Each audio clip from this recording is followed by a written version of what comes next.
Bandwidth for all shows on the Aussie Tech Heads network is supplied by Aussie Tech Heads Web Hosting.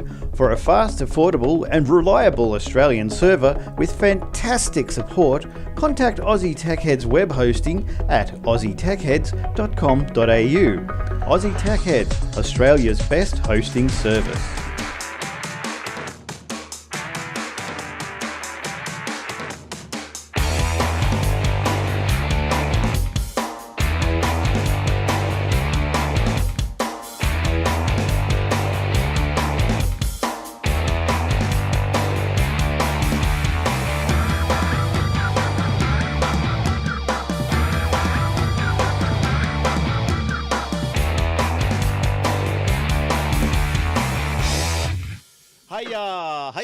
And welcome to another episode of Aussie Tech Heads. Yes, we're back for another week. What a wonderful week. It's very hot right around Australia, no doubt. So take care in the heat and watch those electricity bills, eh? ATH is brought to you by athwebhosting.com.au. And if you like a nice little blog or business webpage, you know where to come and host it. The servers are in Australia, so they're nice and fast. athwebhosting.com.au. Come down from $5.95 a month. Normally, you'd go for $6.95 a month. That gives you, just enough to play with. So, from about $7 a month, you be sweet, hey? You be sweet. Cool. And also, streaming around Australia on the Phase FM 104.5 network. You can grab the live stream if you've got a tune-in radio on your iPhone or Android, or if you want to go to the phasefm.com.au website, or just tune it in on the radio around regional Australia. Cool. Go to the website, find a location, and away you go. Okay, let's meet who we've got on the panel here tonight. We've got Jason, better known as Warlock, from the Obsidian Loft. How you doing, Jace? Hey, you remembered. Pretty good, thanks. Oh, I did. How is the Obsidian Loft? Yeah, great. We had our second podcast this week on Monday and had one of my good friends, Rob Thomas, who runs Australia's biggest Minecraft server, and it's also the oldest Minecraft server on the internet.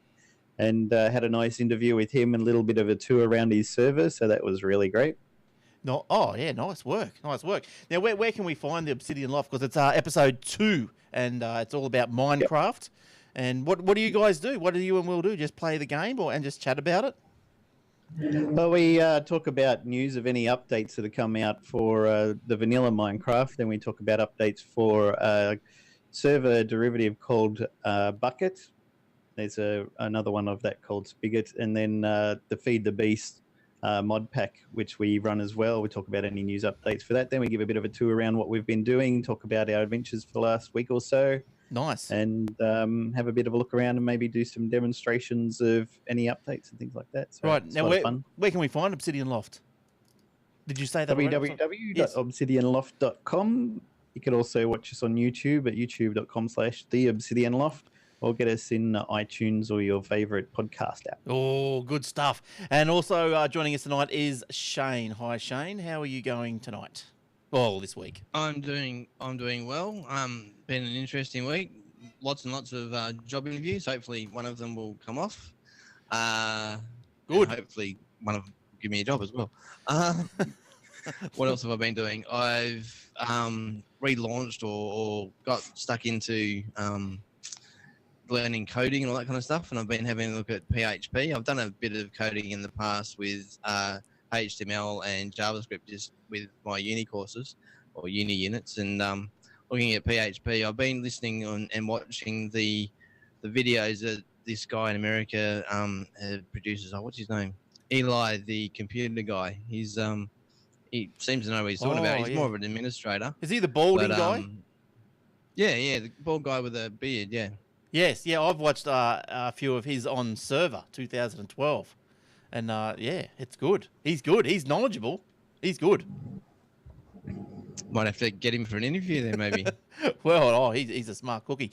I see he's got a Mac there, but he uses both, I think. So, so that's good. All right, now look. Let's look. Every week we get stuck into the what's happened this week in tech history. And Shane, you always give us some gems. So how about you kick us off this week and tell us some more gems? Give us another gem, shine them up and throw them my way. I don't know. Well, I can't take all the credit because I am pinching him from Tom Merritt's Chronology of Tech. That's right. So kudos to him. He pinched them from at the actual event, so it doesn't matter. Yeah, true. Yeah, because I don't think he was actually at all of them. Probably not.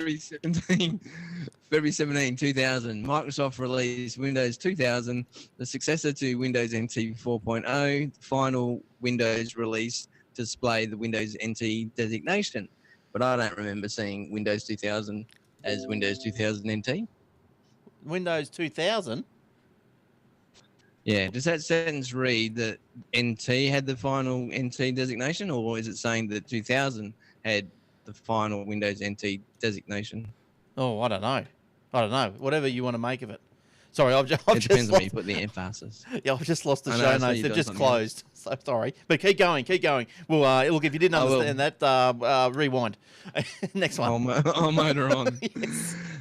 February 18, 1838, in the small town of Schurlitz of the Austrian Empire, Ernst Mach was born.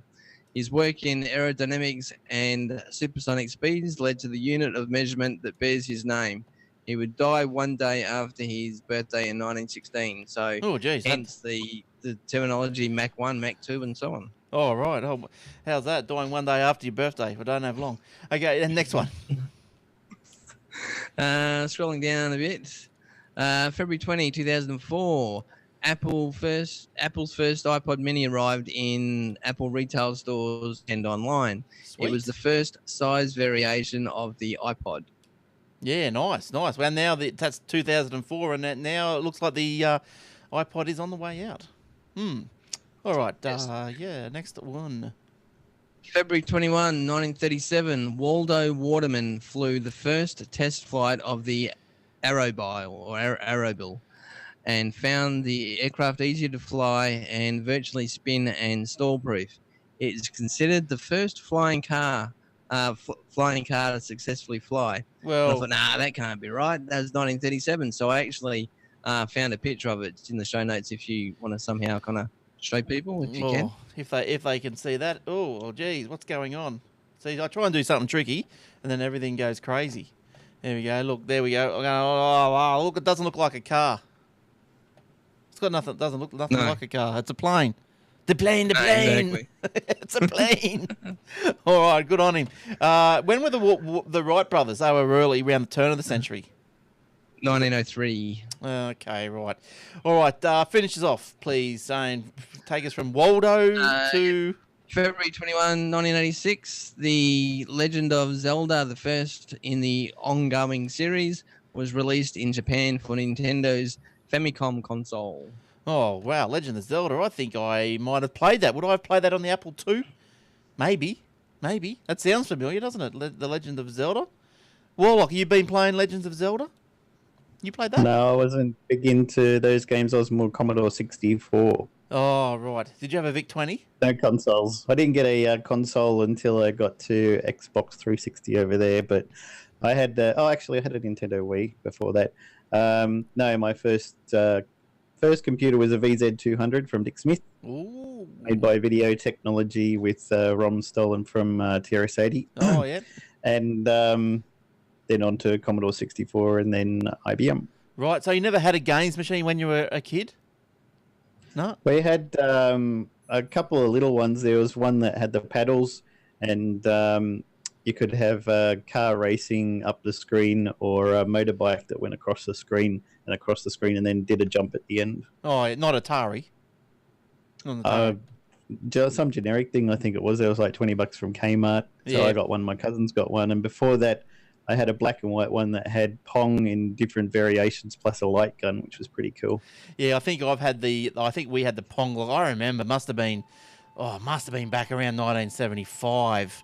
I think it must have been that early because it was black and white Pong, or tennis it was. Yeah, and just had the two paddles. You had the paddle, had the two lines up and down the side, and the square ball going across, Yep. and the really big square sort of digits at the top as the score. But yeah, that was that's a long time ago. And then I had an Intellivision. So I really wanted an Atari, but had an Intellivision instead. I So- didn't know anybody who had an Atari. People talk about the 2600s and things like that, but Not one person I knew had them. Yeah, right. Yeah, I knew a mate of mine had an Atari, and we used to go around his house and just play that thing all day. That was great. That was brilliant. But yeah, what about you, Shane? What did you have? What game console did you have when you were a kid? No, I'm a bit like Warlock. I use computers for the real work. No, I used. I had a TRS-80. So you didn't have I a had computer then? Yes. I had a TRS-80 and I had a Commodore 128D, and then I jumped into the IBMs after that. Yeah, right. Wow. I think. Well, I didn't get my own personal computers. My first one was an Apple IIe, and an Apple IIc. Sorry, and then but anyway, that's that's how it goes. I think the first computer I played with was a Micro B, and good Me stuff. too. Micro B. Memories like the corners of our minds. Yeah, good stuff. One of my friends bought a Micro B last year or the year before. They got a new one out. Oh yeah, nice. Good stuff. Micro B Premium.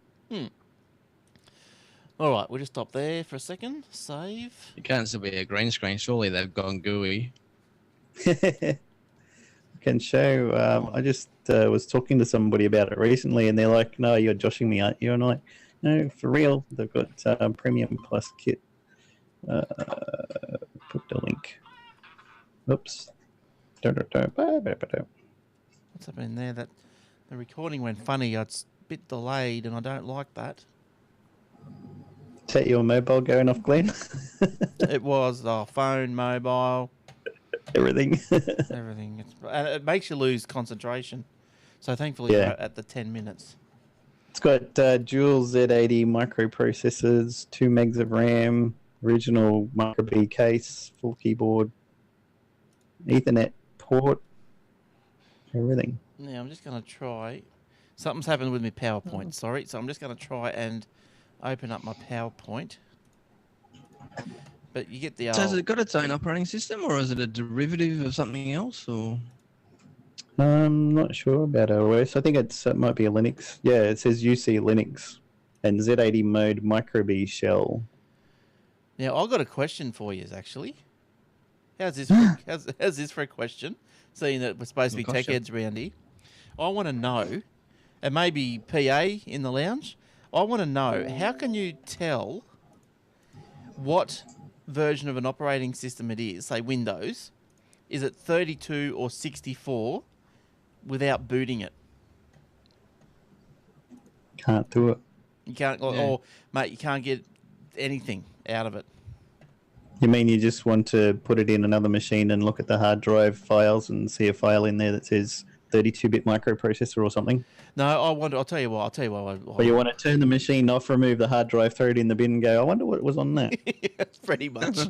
No, I'll tell you what I want to know is because I'm trying to open this PowerPoint. Oh, finally, is because I've got a computer with the AFP virus on it, and I've got a thing to get rid of it. But the thing is, because you put your USB. Oh, frig off.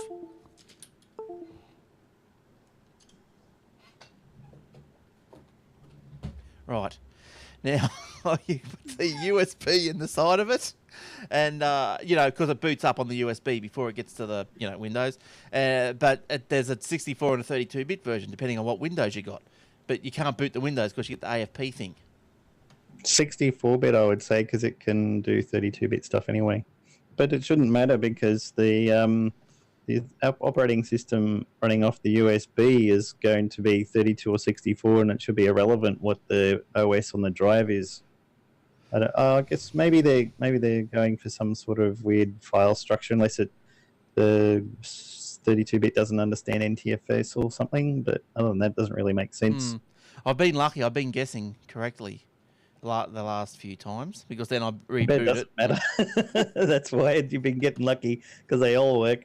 But I would say, when in doubt, go 64, because that can do 32 and 64. I saw the doctors. Yay, there they go. Yes, okay, yeah. Well, I've been putting 64. When I've taken the virus off and rebooted, I've checked to see what it was, and it's 64. Yes. Yeah. All right. Okay, cross my little 10 minutes off. Okay, let's come back to... Okay, I've got a game story. Where's my show notes? Sorry, little interruption. I'm sort of... Am I back? Am I back? I'm still delayed. That's shit. I don't know what to do because that's going to stuff up the video. How would I fix that in a hurry? I probably can't. Sorry, people. Glenn's our new intern for the week. We've never done this before. It's our first time. Be gentle. One, two. Oh, yeah, I don't care. It'll be out of sync. Who cares? Okay. Hopefully it won't be, but we'll see how it goes. Now, where's my show notes? Because I can just taste that beer, you know. Okay.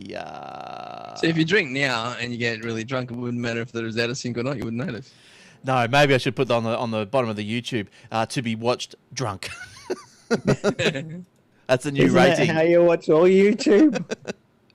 Yeah, the PSD rating. Yeah, just watch pissed. All right. Okay. How many people can play the same video game together? I ask you. Well, 80,000. Have any of you guys seen? Did you guys read this story when I pulled this up in the show notes? Jace, Yeah. 80,000 people. Now I'm going to tell you how this is possible.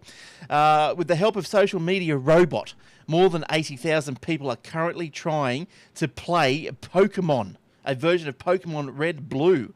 I don't know what the Red Blue is, but the image I've got's black and white. I don't know about Red Blue. But anyway, it's a 1990s game for Nintendo Game Boy. It's been streaming on Twitch TV, Jace. Twitch TV, Yep. an online video platform devoted to gaming for the past 5 days. Now, what's going on here is a user known only as the gamer tag as Twitcher Plays Pokemon set up this social experiment to accept chat commands as the equivalent of button pushes. Can you believe this? People are smart, aren't they? Yeah, So if you're saying you're typing up, moves your character up. You type down in the chat, moves the character down, and so forth. So, but what the problem is is that there's tens of thousands of people going up and down and up and down and left and right and left and right. So apparently the little dude's been spazzing out a bit, in the one spot. But he's managed to walk a couple of steps. So so the resulting movements, although where are we up to? Blah blah blah. Yeah, so he spazzed out. He's moved a couple of steps. The page has been viewed more than 10.6 million times, with the number of active users peaking at about 81,000. Wowzers! Not too bad. That's not no too wonder he can't cope up. Multiple personality disorder. Yeah, I reckon. But how's that 80,000? Who would have thought that was possible? Maybe you could put that into Minecraft. Will that work with Minecraft? He wouldn't get too far the server either. would explode. Yeah, it probably would. Your little Obsidian Lobster. You're not Twitch Plays Pokemon, are you, Jace? No, not me. Sounds like a fun experiment, though. Yeah, so have a look at that. Look, show notes, aussietechheads.com.au/podcast. If you want to, there's a link to the story, which you'll be able to find the actual game if you want to join in and spaz the little dude out some more. Just go and have a look. Yeah, sweet as. I've never played Pokemon, never collected the cards or anything. I think it was a bit after my time. All right, blah, blah, Jace. What have you got for us this week?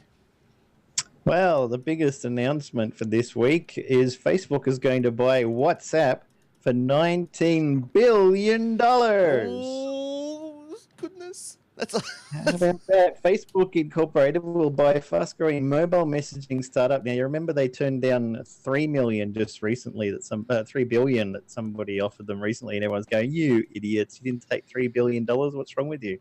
$19 billion US in cash and stock. The world's largest social network looks for ways to boost its popularity, especially among the younger crowd.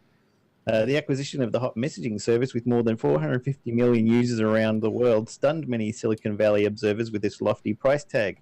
But it underscores Facebook's determination to win the market for messaging, an indispensable utility in a mobile era. Combining text messaging and social networking, messaging apps provide a quick way for smartphone users to trade everything from brief text to flirtatious pictures to YouTube clips, bypassing the need for wireless carriers for messaging services. Now, we use WhatsApp at work in our office because if any of the guys on our team are running a bit late due to train problems or they're sick or something like that, they can just send a message to the team. And we've made a group that's got everybody in our team in it. You just send the one message, running late, be there half an hour late. And then we know if any customers turn up looking for them, we can say, yeah, sorry, the train's got a bit of a problem, but it should be here in half an hour. So I think that's good. But the interesting story to go with that is the guy who's created WhatsApp originally applied for jobs at both Twitter and Facebook and got turned down because they said he wasn't good enough. And then so he went away, wrote WhatsApp, came back, and they bought it off him for $90 billion. Well, he was, so who's the winner there? Yeah, well, that's right. And yeah, so I suppose like these guys, they probably stay in, even though Facebook's bought it, like he would still have a job, like developing WhatsApp, and if he wanted it, I mean. Like, but 19 billion. So how many? Founded by Brian Acton and Jan Koum. And if you have a look around the web, you'll find screenshots of Brian Acton's posts on there saying, tried for a job at Facebook, but got turned down, sad face. And it was like 2009. And then also applied for a job at Twitter, didn't get it, but probably would have been a bit of a trip for me to get there anyway. So it doesn't matter. I'll move on, see what I'm going to do in the future. Yeah, right. Oh, well, there you go. That's good. That's just better than the lotto, isn't it? Because I've got another acquisition story to follow on from that, actually. Google buys sound authentication firm SlickLogin. I don't know if I've never heard of it. But anyway, Google has acquired SlickLogin, and it's an Israeli startup behind the technology that allows websites to verify a user's identity by using sound waves. So how this works is that it plays a uniquely generated, nearly silent sound through your computer speakers, which is picked up by an app on the user's smartphone. The app analyzes the sound and sends a signal back to confirm the identity. The technology can be used either as a replacement for a password or as additional security layer. Now, something I didn't know was that Google was the first company to offer two-step verification to everyone for free. They're working on some great ideas that will make the internet safer for everyone. Oh, blah, blah. Yeah, the internet's good, Google's good, all that rubbish. SlickLogin confirmed the acquisition on its website, but it did not provide any financial data of the deal, as it always is. So, anyone here heard of SlickLogin? Only this week with this announcement, yeah. Good. Well, you're up to speed. See, the show is beneficial to all. Shane, SlickLogin, or any comments on those previous two stories? Yeah. There was something else that's come out of Israel that's fairly popular and common, and I can't think of the name, but wasn't Instagram developed by Israelis? Don't know. Scud missiles. I don't know. That's all it's I know that the Windows defragger application was, and a lot of countries wouldn't take Windows because it had a defragger that was made by an Israeli. He might be hacking into our systems using a backdoor or something. I know that the Israeli IT kind of community and scene and everything is quite big and getting bigger and getting more popular, and they seem to definitely know what they're doing. They're not kind of just backyard kind of teenagers doing stuff. Those guys, they're charging along in the IT field. They're into Intel, a lot of Intel stuff going on, as in Intel, the chip maker. A lot of Intel stuff going on over there. Those guys are smart. Those guys are just hitting it. Yeah, they're really smart. There's a lot of good stuff coming out of Israel. Do you reckon that we can go a week? How many weeks is it going to be that we do the show before we hit a week that has not got a story about Flappy Bird? I know Flappy Bird has been everywhere since it's taken been over the world. I know. Did you see the multiplayer version? Oh no. Multiplayer online. So it's got this guy made a version of Flappy Bird, same graphics and everything, but when you're flapping your bird along, you can see other players who are playing the same map and see their birds going. So you see like 500 birds trying to flap through the things at the same time. Oh, it hasn't got nothing on that 80,000 Pokemon. Imagine 80,000 Flappy Bird people trying to push him up and through and all that. Your iPad would include. But also this week, I think we mentioned this on the Aussie Max Zone, which you can find on iTunes and also on the Phase FM on Sunday. I think that we are. Then Sesame Street makes a new game based on Flappy Bird. But as we mentioned on the Aussie Max Zone, Google and Apple are they're not allowing developers to publish games with Flappy in the title. So I don't know. They reckon they should be more original. Yeah, More you original, can do which is an true. app that looks and works the same way, but you just can't call it Flappy. A friend of mine just released, I think it was Flap Cake, and it's got a slice of cake with wings on it that flaps and goes through. Basically the same sort of thing, but it doesn't have Flappy. It's just Oh, Flap well, Cake. what about this one that I'm going to bring up here? Sesame Street, Flappy Bird. Flappy Bird. So, yeah, so Flappy Bird has been now downloaded more than 50 million times, making it the... Oh, no, Flappy Bird, sorry. Not Flappy Bird. Flappy Bird has been downloaded more than 50... I'm looking at that going, woo! More than 50 million times, making it the year's most popular mobile game so far. In an interview with Forbes, the poor guy, he's stressed.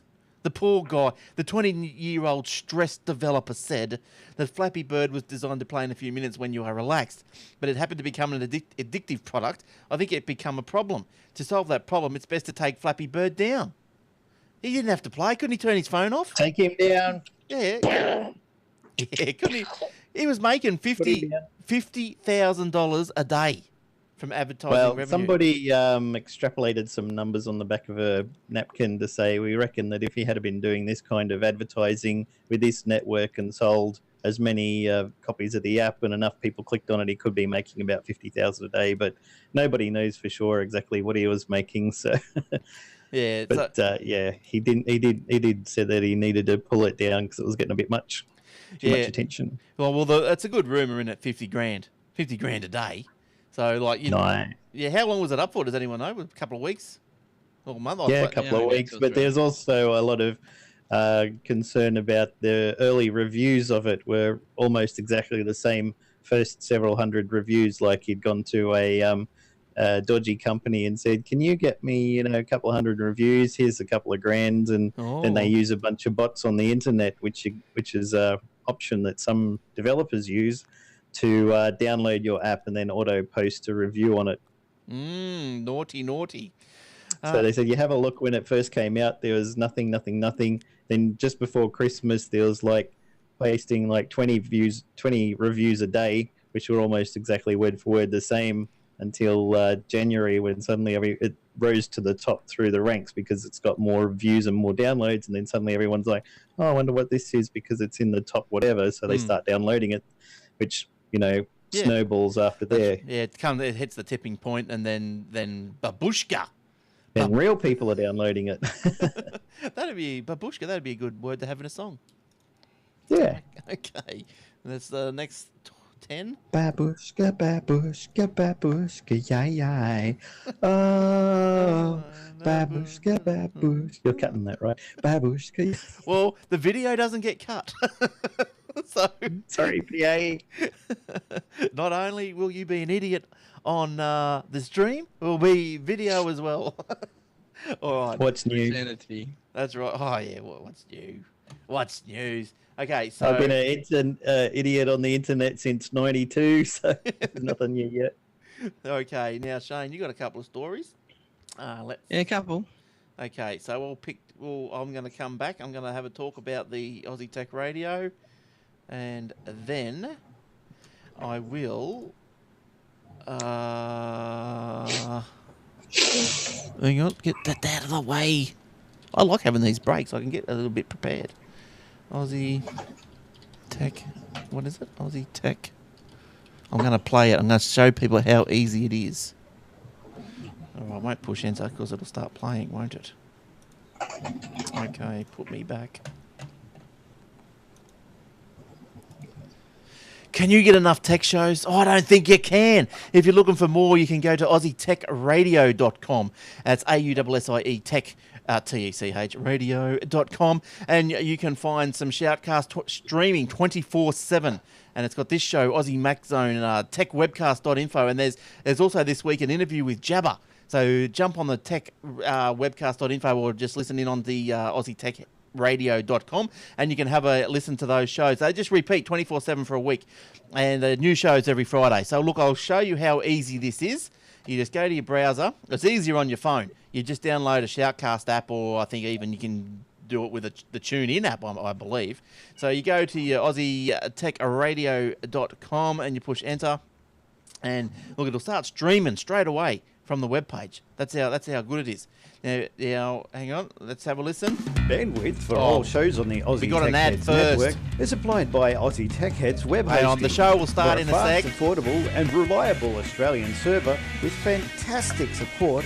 Contact Aussie Tech Heads That web guy sounds hosting awesome. at Oh, what a guy, eh? aussietechheads.com.au. Legend. Aussie Tech Heads. He's going for a job at Channel Australia's 9. best hosting service. All right, now, hopefully something is going to happen.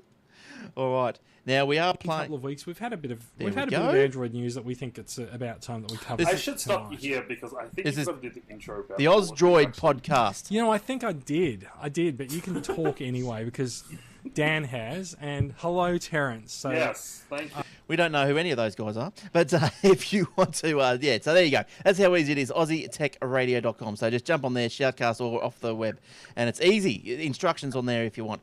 All right, let's get back into some stories. Shane, what have you got for us today? Just in addition to that, you obviously accept other podcasts, the technology-related podcasts for that particular service, don't you? Yes, for sure. For sure. As long as they're Australia, New Zealand, yes. Yep. For sure. And given that you don't know who the guys from Ozdroid are, obviously you don't really look into people's backgrounds or anything like that either. Well, I No, don't the know. guy who runs it, I've known him for about 15 years. There you go. See, Jace does me me due diligence for me. Yeah, so Reference checking. so what, did you grow up with him, Jace, or worked with him, or how's that come about? No, from IRC, actually. Okay. He's a friend who used to live in Melbourne. He lives in Sydney, and we caught up a few times over lunch over the years. But Yeah, nice. yeah, Yep. he's so, all right. So he obviously likes doing the podcast because they've been going a while too. I don't think Chris is actually on the podcast, but he runs Android, the Ozdroid site, and they've also got a what do they call it? Charity where they raise money to help out the less fortunate for the Ozdroid charity foundation. I think they call it Ozdroid Yeah, Foundation. nice. Yeah, good stuff. Good stuff. So there's lots of different shows on there. So yeah, cool. But yeah, look, I'd obviously, I've conversed with them. I don't just go around taking shows off the net and putting them up. I have conversed with them. They said yes, that's okay, and so we play them. We play it for it. So play them for the show. Okay, Shane, quick, take me out of my tongue-tiedness. All right, I'm going to go back to a topic we were talking about earlier when we were discussing gaming.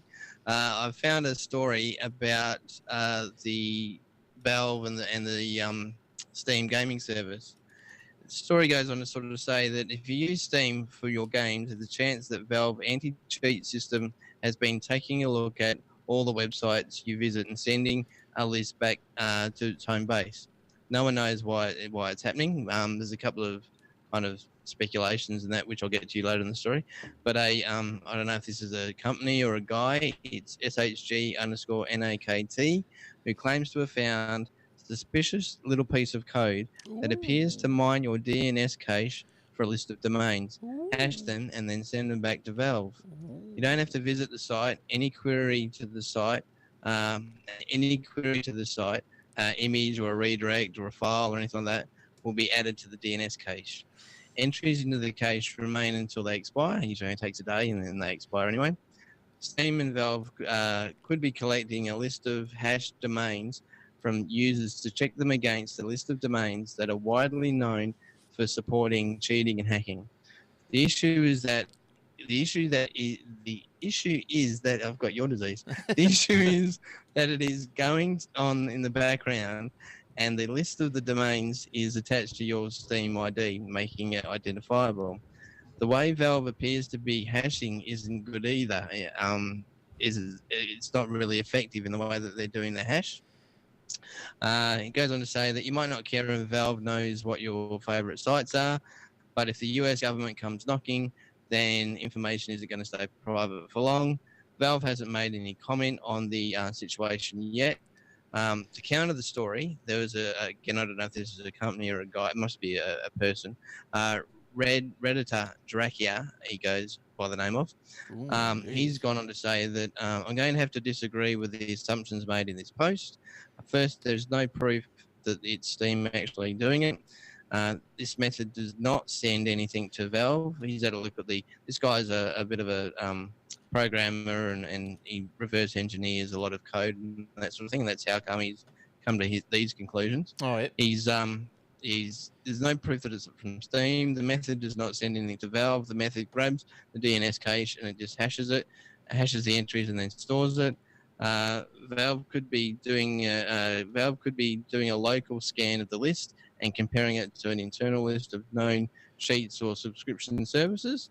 So they seem to agree on why potentially Steam and Valve are doing it to obviously stop people from cheating and hacking and that sort of thing. Yeah. But there's a bit of a disagreement on if it's happening and how it's happening and that sort of thing. But a report just came out that Valve said they definitely are looking for cheats and they're checking the DNS cache to see what kind of sites that you're going to that they're known for hosting hacking applications.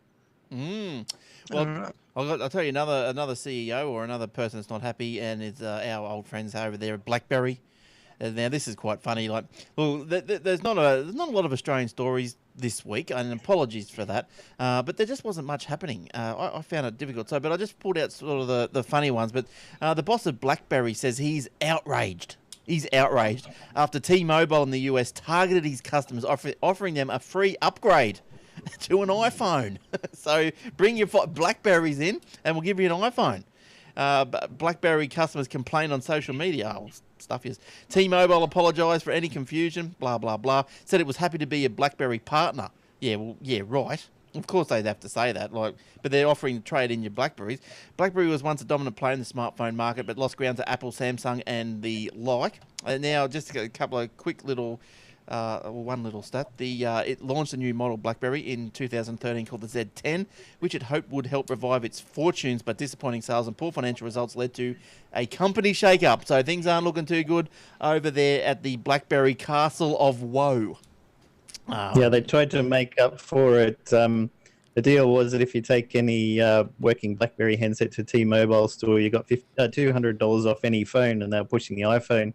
So since BlackBerry's like, oh, hey, what's going on? They said, oh, if you get a new BlackBerry, we'll give you an extra $50 on top of that to make it $250. So hoping that would get them off their backs. Yes.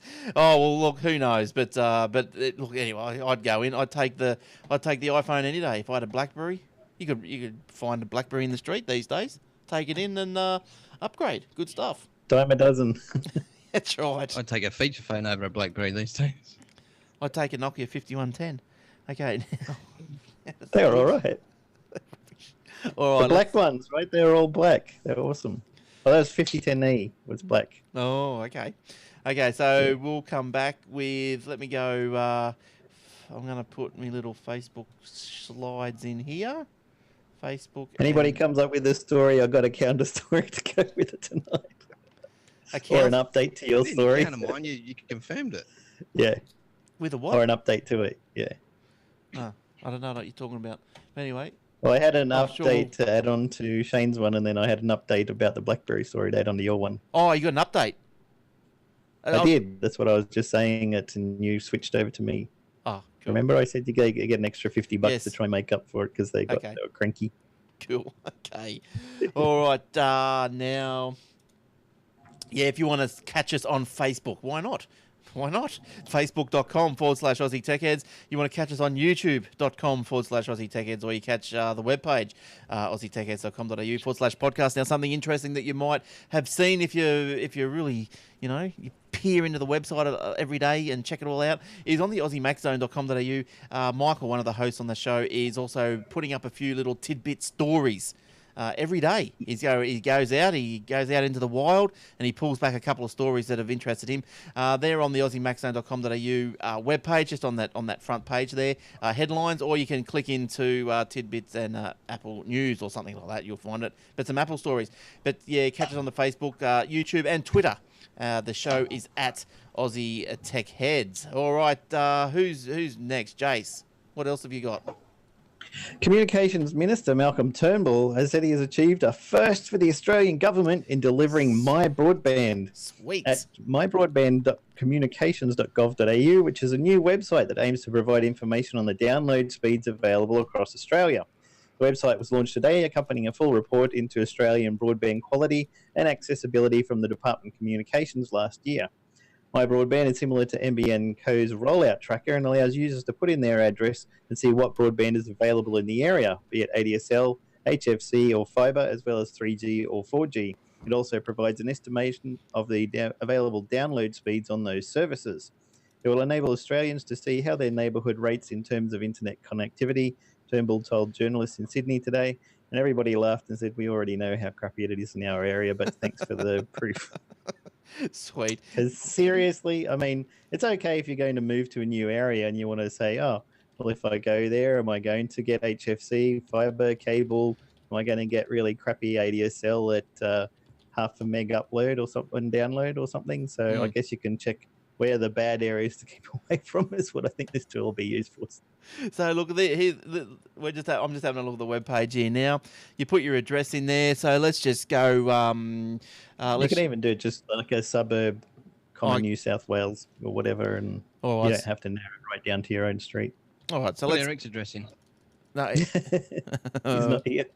where is he? West Pimble or something? Let's have a look. Oh, what's all this say? Here it goes. Please enter your full address. Just drag the red marker to somewhere nearby. That's close enough. The broadband availability in your area. So now you scroll down, get rid of that message disclaimer, and there you go. Fibre to the premises, not available. Hybrid fibre coax. A, that must be available. Yeah, so that's... No, A, B, C, D, E is how good it is. So if it's an A, it should be decent connection. If it's E, like down the bottom, it should be a really bad connection. Oh, asymmetric digital scrubber line ADSL. Well, there you go. PA, I know he's in the lounge. And do you know what the lounge is, guys listening out there? The lounge is you can watch us record the show live. Go to the webpage to check that out. But PA, he's in the lounge most weeks, and he's got some slow ADSL at the moment. Maybe you could make use of that site, PA, and, I don't know, use it in your defence, in your arguments or whatever, and de-stress. All right, cool. Shane, what's Hello. What else is happening in the world? I've only got a couple of... Whoops, I shouldn't have done that.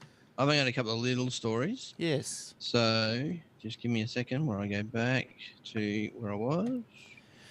I picked up my tablet and I hit the wrong button. So I'm just still playing with that site. I put my address in here, Robina in Queensland, and what have I got? I obviously know what I've got. Move the little red dot thing, and cable. There we go. Oh, I've got not about NA, asymmetric ADSL A. Cool. And we should get Will to check it out after all the problems he's been having. He'd be like, "Yep, it looks as crap as I've been experiencing it." Where is he? Ipswich, Queensland. Let's have a look at Will. Poor Will. Where is Will? He's on holidays. Oh, look at that. That map's disjointed. I mean, what a boundary. But anyway, are you ready, Shane? You just butt in when you're ready. I'm just I'm good to go. Fill it in. All right, take us away. All right, just a little Google thing, just a little Google announcement for those Google people, especially Google developers amongst, well, I was going to say us, but I'm not really there yet. This year's Google I/O Developer Conference will be on June 24 and 25. Google is also making changes to the registration so that tickets won't sell out in seconds, explains Android boss Sundar Pichai, I think it's pronounced. You can submit your interest to attend Google I/O 2014. Successful applicants will then randomly be selected and notified shortly thereafter. There you go. That's all it sounds like. What was that? There's a movie about Google that's just come out recently, wasn't there? About internship. Did anyone see that? That was good. I watched that. That was quite good. No one saw it? Okay. Screens to replace the... Moving on. Well, yes, straight away. Screens are going to replace Windows on a brand new supersonic S512 jet. How's this rubbish? A company building a supersonic jet says it plans to reduce cabin windows with thin display screens embedded in the wall. Wowzers. Cameras recording outside the aircraft will display pictures on the screens. Well, why not just play Doctor Who or something? Why would you want to look outside? You know what outside looks like. Spike Aerospace. Oh, here's a picture of the plane. How's that going? Spike Aerospace, which is designing the plane, says drag will be reduced by removing the windows, which causes significant challenges in designing and constructing an aircraft fuselage. The S512 supersonic jet is not expected to launch until 2018. So that's, yeah, look, we're just looking at pictures here of the inside with the screens down the wall. I suppose, what would you liken that to? It's very roomy. I doubt that's going to be what it looks like inside.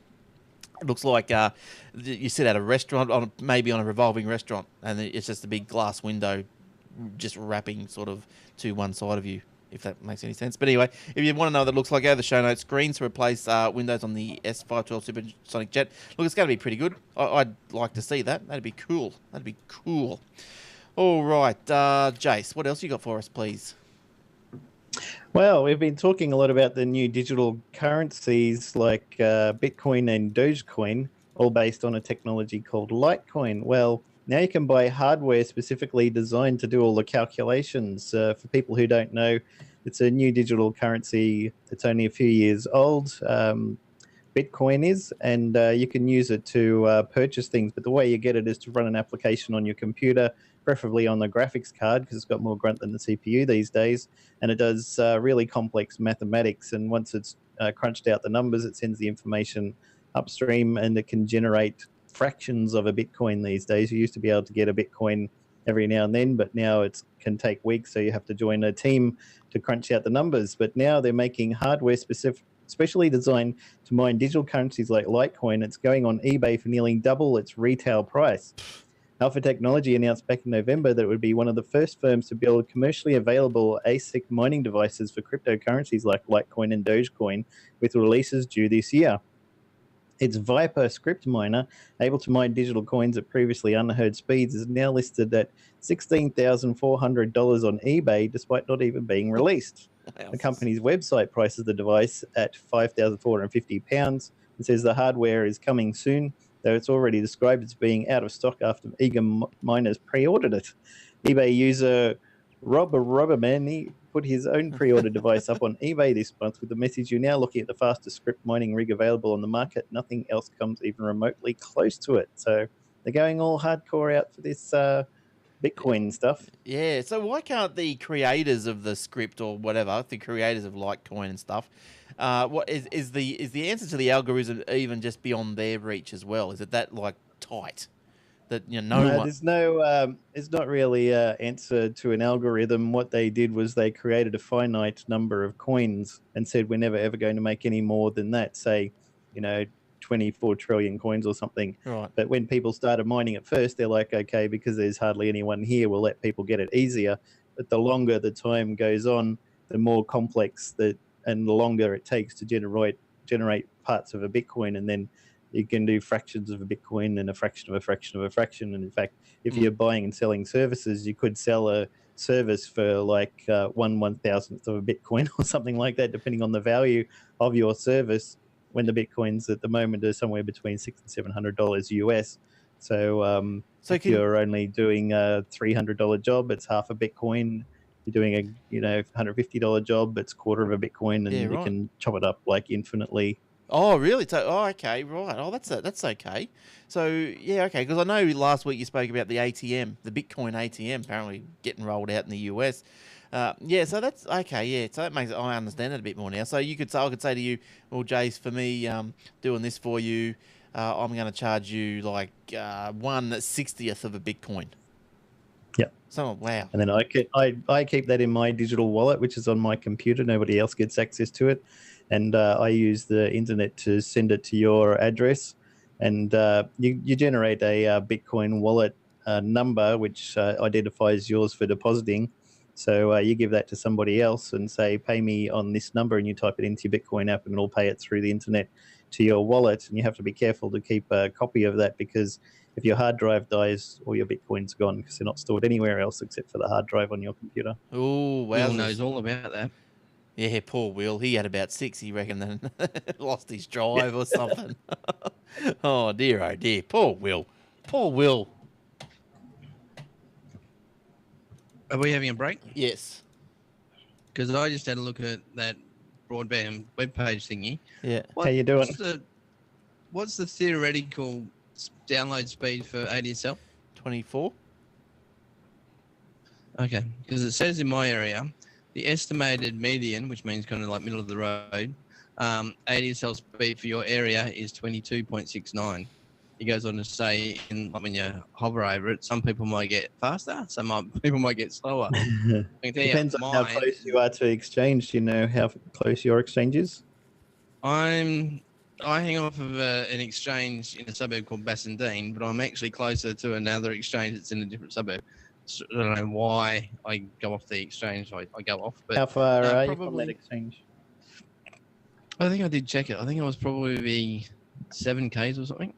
Whoa, That's a long way. You're lucky to be getting 1 meg up Yeah, and that's a down. long Meg down, I way. mean. Usually anything over about 2 or 3 Ks is extremely bad. I'm about. Okay. I was about 2 from mine, and I was getting about 6 to 9. Yeah. Tell you who'd be good to ask. PA. He knows all about ADSL speed. Yeah, there's a guy that I was supporting. Sorry, at, PA.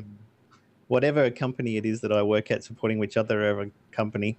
And this guy got ADSL, and everybody there is doing work from home. So they dial into their ISP and then connect via VPN into the office, and then they've got soft phones, IP soft phones, so they can answer calls that people call on a normal number, and it goes into a pool and gets sent out to whoever's logged in on their system. And he was wondering why the calls kept dropping out, so I went and did a speed test, and I was like, dude, the reason the calls are dropping out is because your internet is really crud. I'm like, how far are you away from the exchange?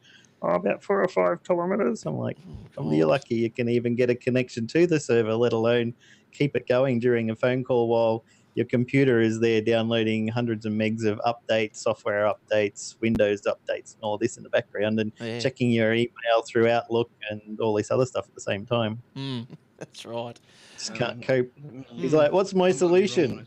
Move closer to the exchange. That's right. Move. Oh, I can't wait for the NBN. Oh, geez, we've got 20 minutes. I'm out of stories. Well, I think everyone's out of stories. Jason's got a couple more. I got one. I got 1, 2, 3, 4. You guys can jump in and grab one of the ones that I haven't done each if you want. All right, we'll see how we But flow. otherwise, I'm going to be yakking my ass off for the next 20 minutes, which I don't mind, but I don't know how the viewers and listeners go with it. All right, let's. I'm about 5Ks away, according to Google Maps. Right. That's too far. Oh, well, not really. It goes. It'll be even further than that via cable as well, because the cables don't go direct line from one to the other. They snake through the streets, so you probably even more than 5. Google Maps is the street thingy as well, because obviously it goes how a car would go. Yeah, it doesn't mean the cables go where the car goes either. No, true. All right, let's keep on keeping on. Right out of a leaf of a Doctor Who comes something else. Shane, save the date. What is this all about? Save the date is about the launch date for the upgrade or the next release or next version of the phone that I use, and I think the phone that Wallet uses as well. The HTC One 2, if you can follow that, is set for a March release date. HTC has just announced the release date of its upcoming flagship device known by rumours as the HTC One 2 or the HTC M8, mate, for March 25th. Originally thought to be announced at next week's Mobile World Congress in Barcelona.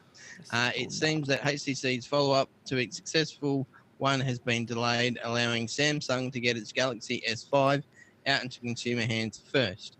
The One 2 is rumoured to pack a similar aluminium casing as last year's design, but with a slightly bigger display, around about 5 inches. It's expected to come loaded with Google's latest Android 4.4 KitKat operating system, covered with a HTC Sense skin. One interesting rumour has shown in leaked photos is the inclusion of a second rear camera. It's understood that it isn't for 3D photos, but will be the first phone to use dual camera technology to improve focus and overall image quality. Interesting. So you guys have got the HTCs. I've just flashed up there I've got a picture here, Shane. You put in the show notes of must be the invitation. Save the date invitation from HTC must be like some sort of press release. All I can say is it's very Apple-like. in as far as the colouring, which is plain. It's a lot of white. The trying to be arty-farty, but I just don't know if it actually works. And trying to be, mysterious, which I don't think it actually works either. Yeah. Only for Apple. I mean, the HTC ones that Shane and I have got are a very iPhone-y, Apple-y device. I mean, it's a single shell. You can't take the battery out. You can't upgrade the RAM. It's very thin design and metallic, and a screen that goes right across and all of that. So it's very, which is one of the reasons why I liked it. It's very iPhone-y like, but not an iPhone. Yeah. When's an iPhone not an iPhone? When it's a HTC. Now, Yep. Shane, you got one here as well. Just a quick one, I would gather. The Google dates for the dates again for the I/O. We did that. I did that. Oh, did you?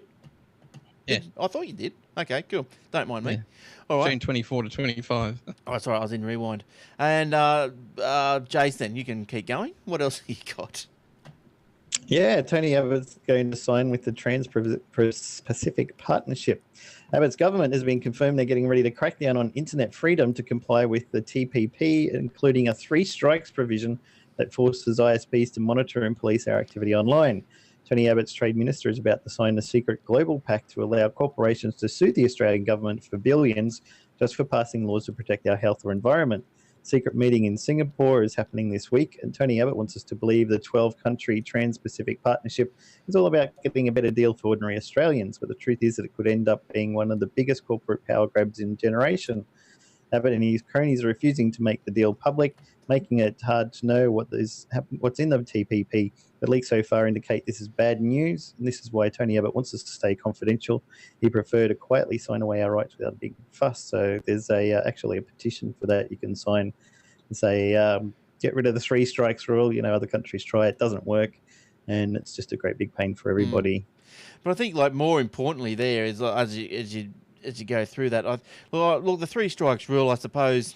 Look, at the end of the day, you are stealing. I guess at the end of the day, you're stealing. The people who are making the things, even though they're making thousands anyway, they're not getting their compensation. So I suppose you are stealing. But the important thing there is all this business about companies being able to sue Australia.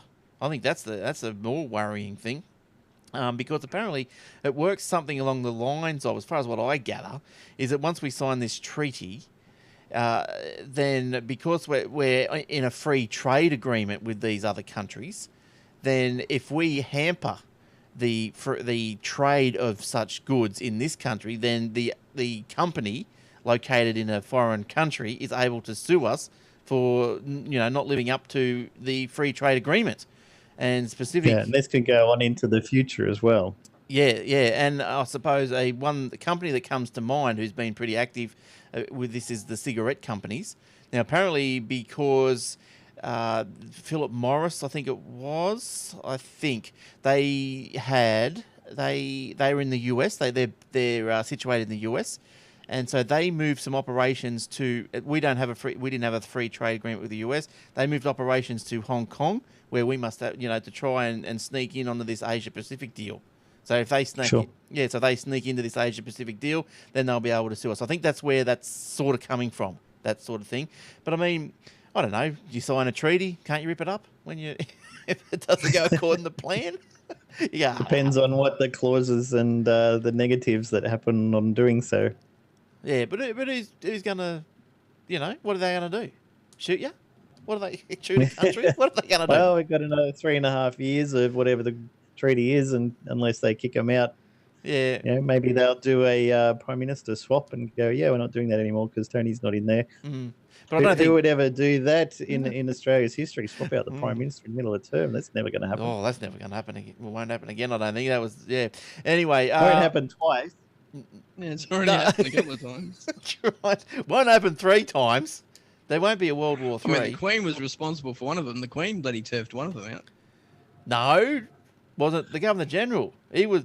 Well, he's the Queen's representative. Yeah, but she just took it on his word. He goes, I don't like that Kevin Rudd guy. We are not amused. Get him out of there immediately. So she didn't have nothing to do with him. She was She was, Gough Whitlam or something. yeah, Goffy, Goff. Who was the Governor General all those years ago? I know his name's on Some the tip old of bloke. my tongue. Who's that bloke, you know? Yeah, he's on the, Bazza or something. oh, I can't remember. It's on the tip of my tongue. But Anyway, anyway, Fraser was the one that took over. yeah. But anyway, yeah, poor old Goff. He got the boot. Anyway, enough of that. That was 35 years ago. All righty. What else have we got? Have we got any more stories, or are we just going to bang on now? Let's just bang on. I got 3 more there if you guys want to Where jump are in they? with I any of them. can't see them. Oh, Scroll right down the bottom. Oh, the S1. Oh, yeah, there they are. Oh, it's all that white space, Jace. All right, we did a. I'll take one because I just want to. We did a NBN story, so let's do another one. Maybe we overestimated Labor's NBN costs, admits the government. Oh wow. Malcolm Turnbull's parliamentary secretary, Minister Paul Fletcher, has admitted that the coalition's estimate of the cost of the Labor's NBN was perhaps a little high. That's I think they estimated to be about 34 billion in the lead up to the federal election. Malcolm Turnbull and the coalition incessantly said that the real cost of Labor's NBN would be in the order of 90 billion. That's just crazy money compared to Labor's own 39. I think the confusion here, and probably what you have to remember, is that I don't think the Labor were releasing any documents, so everything was open to speculation. And if you're going to speculate and you want to win government, you want to win the argument, why not speculate ridiculously? Yeah, you know, people believe anything. it's open to speculation. Like you had no one, like the Labor wasn't giving you any facts, so yeah, well, No. 90 billion. There you go. And anybody will believe anything that's published in the Daily Tony Graph anyway. Yeah. I Turnbull's wish Eric was here. Yeah, where are you, Eric? Turnbull's assistant minister has now said that the NBN Code's internal review of Labor's costed it at 56 billion. So so it was somewhere in the middle. More than what Labor said, less than what the coalition said. About half what the coalition said. But as I said, you want to win an argument, and no, that the other side's not providing facts. 120 They billion. forgot to carry the one, didn't they? That's right. Yeah, that's right. But anyway, that's interesting. I just want, who cares? Like, it's been, what, 7 years? 7 years this year since the NBN was announced, that it would happen. Like, are we ever going to get this thing? Is it? I don't think we're going to get it, and at all. I think NBN's dead. No broadband network. Yeah, well, we must have to improve somewhere, somehow, but surely there's something going to happen. Well, they announced today, Malcolm Turnbull announced today that he's decided that the NBN guys can just install whatever technology they think is best for the area instead of him sitting around there going, no, I think you should have ADSL there, and they've already got Optus, so pump up the HFC over there. They're like, let's let NBN do it all. So hopefully the NBN know what they're doing and they'll give the right technology. Yeah, well, fingers crossed. Fingers crossed. All right, sweet. That was a quick 10 minutes. That was good. All right. You want to grab one of the stories there, Shane? Let me. There's go Amazon back on. coins and Kickstarter hack. I don't really know the background to any of them. I never stumbled across any of those. Give me a second. I actually just got a thing from an SMS from one of my referees saying that they just got off the phone to the guy that I've got a job interview with tomorrow. Ooh, good luck. He said good things about me apparently. The referee said you got it between the goals. It was a touchdown. That Woo. Shane guy, yeah, he's all right. Smells a bit, but he's all right. Should be all right. No worries, mate. Give him a job already. We'll come around and nut you one if you don't give him a job. Oh, I think Pete. what he's worried about is me actually going to him saying, look, you bloody stuffed me out with this job. Now you owe me one. Employee. Just remember the host file. You'll be fine. All right. Yeah, I can't believe I'd take that. Will you have a read up of the Amazon one, Shane? Do you want to Yeah. take that? Well, doesn't matter. If you- That Litecoin bloody mining thing. If you have a look at that logo on that bloody Machine. piece of hardware there, that looks a lot like the logo for the company, one of the sponsors of Twit. It's an older sponsor, the Starro. Looks a lot like their logo, Ah, but theirs is yellow. But theirs is a honeycomb looking thing as well. yeah. maybe it's All right. Honeywell. All right, let's go. Let's get cracking. So, crowdfunder website, Amazon. Kickstarter. Am I doing the Amazon one, am I? Oh, well, I'll do this one if you want to read up on the Amazon one.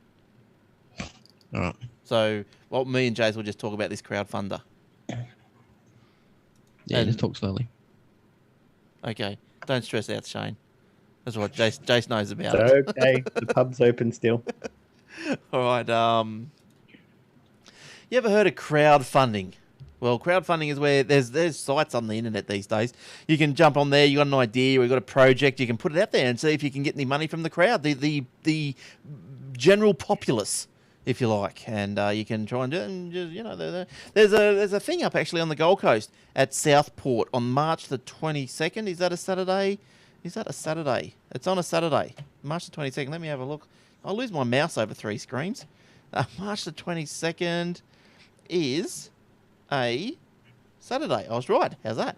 So on March the 22nd, there is something on the Gold Coast, some Kickstarter, some crowdfunding thing. What do you call it? Conference thing, a tutorial thing. Go to learn how to do stuff. Go and learn how to crowdfund.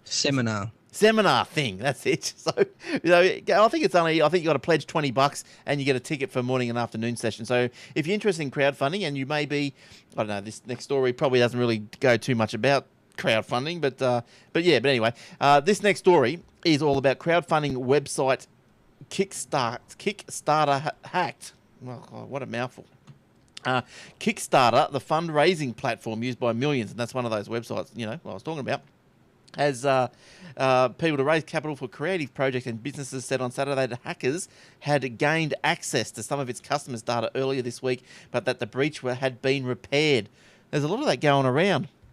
Because, look, I got some very strange emails today because I've built a site up on the Magento Go platform, like an e-commerce store there, and because I still look after it, and I log into it, and I'm still attached to it. And then today I get these 2 emails. Oh, thanks for opening up a new store, and your next payment will be here, and it'll be debited from your credit card there. And I go, ooh, I didn't do that. I was out working. I wasn't setting up e-commerce stores. What's going on? And so, I just forwarded it over to him and said, what's going on here? I checked me credit cards, and luckily it wasn't the one that was on the email. So I'm not sure what was going on there. But things get hacked. Sony's been hacked. The Kickstarter thing's been hacked. Target's been hacked. Everyone's targeted Target. But no credit card data. Oh, it's the same story, and no credit card data was ever accessed. No way. No way. There's no evidence of unauthorized activity. Blah blah blah. But yeah. So that's it. Anything, Jace? Did you want to go further into that one? Or is that Actually, like Kickstarter, I've got a few projects there I'm supporting. There's one called From Bedroom to Billions. It's going to be recording videos of the 8-bit 16-bit game revolution in Europe, starting back in the 1980s, start of the 1980s, and they're interviewing a lot of the programmers, musicians, and such from Commodore 64, Atari, Amiga, BBC, all of those. And they're going to put together a production there, and depending on how much you support them, you can get T-shirts, you can get posters, you can get original soundtracks that are being made just for the film by these old 8-bit artists.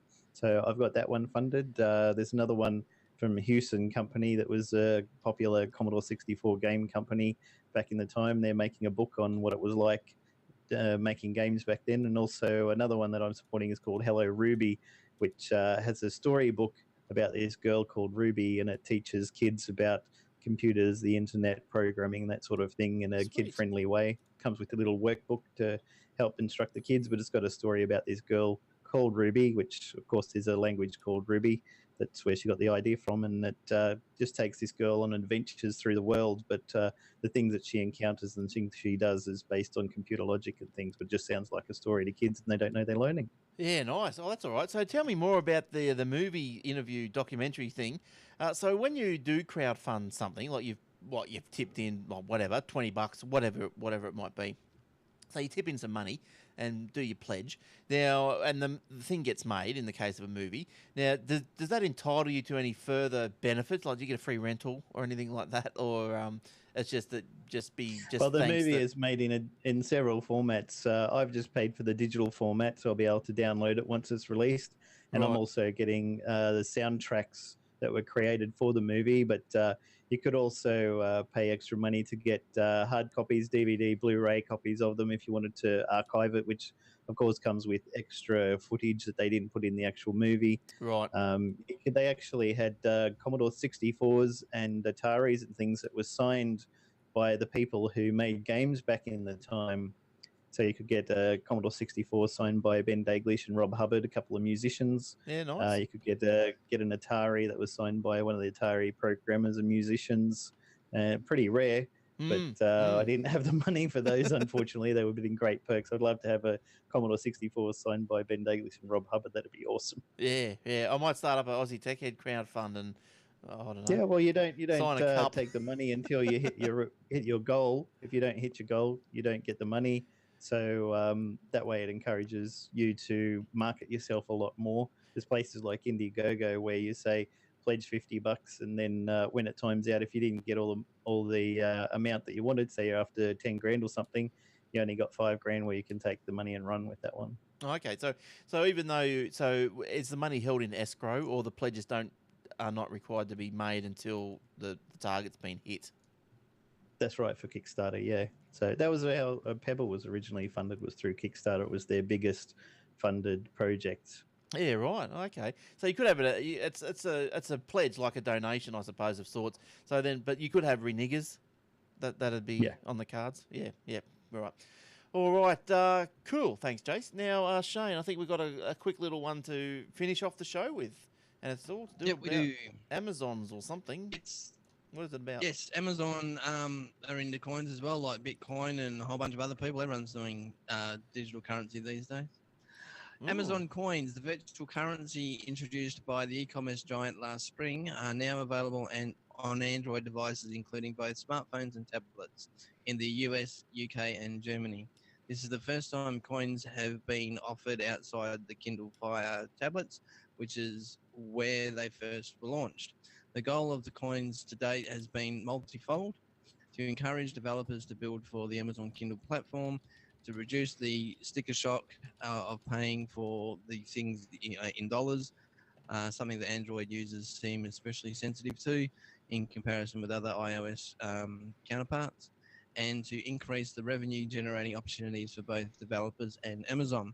The idea is to get consumers to think for paying for purchases as not as 99-cent downloads, but rather than a number of coins they deduct from a bigger stockpile. It's an idea that's holdover from console and PC gaming platforms, but one that is not offered today on either Apple or Google's official App Store.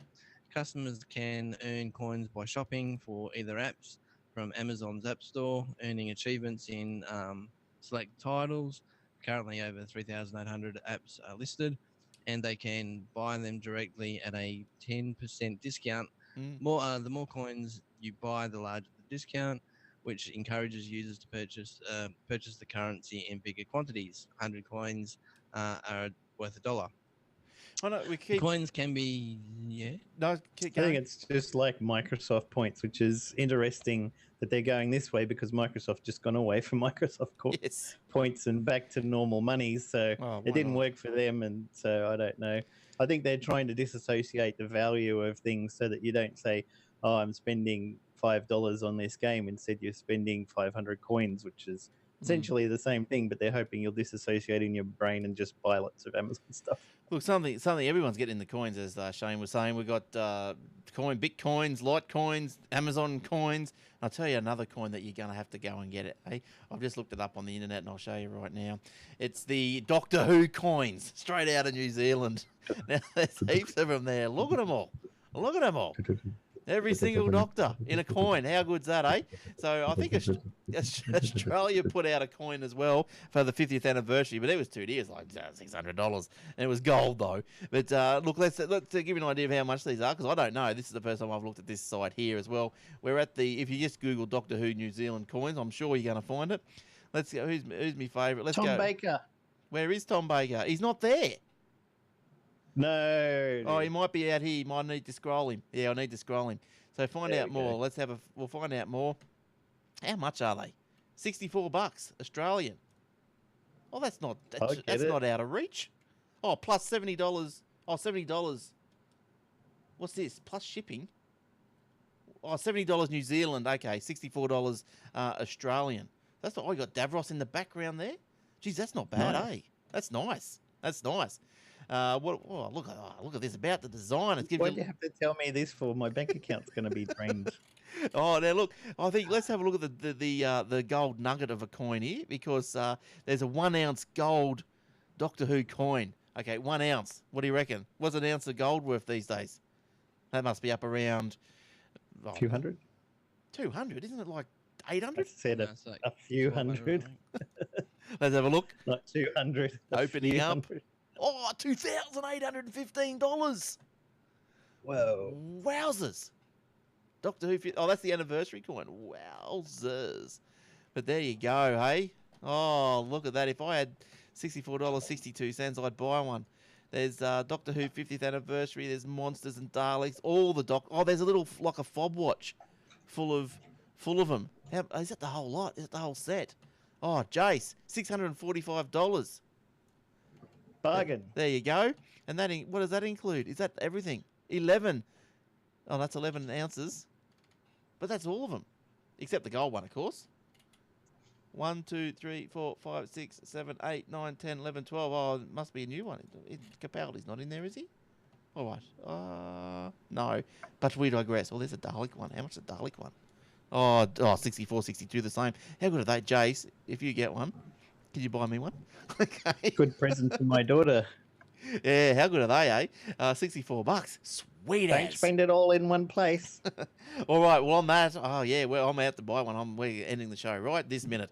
All right, so thanks for joining us, wherever you may have listened to us, on the iTunes, on the Phase FM network, or through the Aussie Tech Radio, wherever you are, thanks for listening, and I hope you had a good past whatever time you spent listening. Okay, and what else? That's about it. So thanks, Jace. Thanks Keep for an coming. eye out for our free apps. Oh, exactly. Thank you. Reminds me every week. Facebook.com/Aussie Tech Heads. Every day, if there's something that takes our interest, there's an Android free app of the day, normally you pay for, and an iOS app, normally you pay for, but free on that day. So if you don't get them on that day, bad luck, but see if you can, because they'd be good. Okay, so all right, good stuff. So thanks, Jace. Thanks for coming in, and no worries. We'll see you next week. We'll see you next week. Thanks, Shane. Thanks for coming in. We'll see you next week as well. Yeah, No absolutely. doubts. Good stuff. And hoping to be heard by you next week also. So thanks for all the birthday wishes.